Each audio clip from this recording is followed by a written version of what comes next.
Perfection. The condition, state, or quality of being free from all flaws or defects. I think the actual definition should be a 10-letter word describing something that doesn't exist. Or prison. Maybe straitjacket. See, perfection is a virus, a tumor, a growth. It infects the mind of who it attaches itself to until it eventually destroys the host. I hate the very word perfection. It has driven me crazy for years, guided by fear. I was constantly comparing myself to my peers, stressing and striving to reach some idea that only existed in here. Oh, you thought perfection was real? Well, I disagree.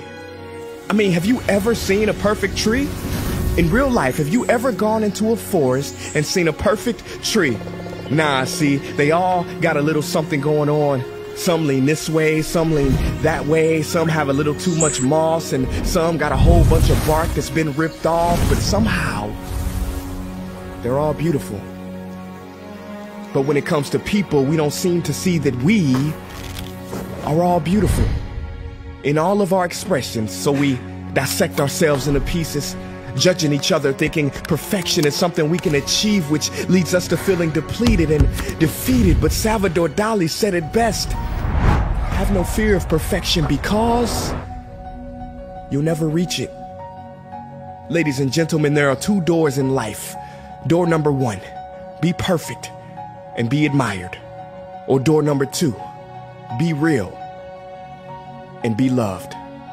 I say choose door number two, and choose it quick, because life's too short to try to live up to something that doesn't even exist. It makes no sense. So please create your own unique expression. Color outside the lines. Be the pretzel that refuses to knot. Be the marble that doesn't quite roll right. Do the dance that nobody's ever seen before. And don't worry if people stop and stare. I mean, if the Leaning Tower of Pisa was straight, nobody would care. See, when mistakes are made, beauty is birthed. You know why they call it the Model T? Because that's how many letters it took for Henry Ford to get that darn car to work. So don't worry about always being first and getting it right. I mean, Sony's very first product they ever made, it cooked rice. So embrace your mistakes, they are to be savored. Failure is the condiment that gives success its flavor. And true success is being yourself in a world that's constantly trying to make you someone else. You know, I was reading the other day about a Japanese tradition called kintsugi. What they do is, if an object breaks, they fill the cracks with pure gold, because they believe that when something suffers damage and has a history, it is all the more beautiful. So I say love your cracks. You may call it brokenness, but it is the way your light will shine through.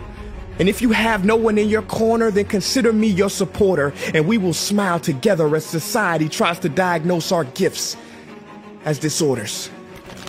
You don't need to be a perfect person with perfect makeup, perfect skills, or a perfect build. Because the truth is, real people aren't perfect. And perfect people aren't real.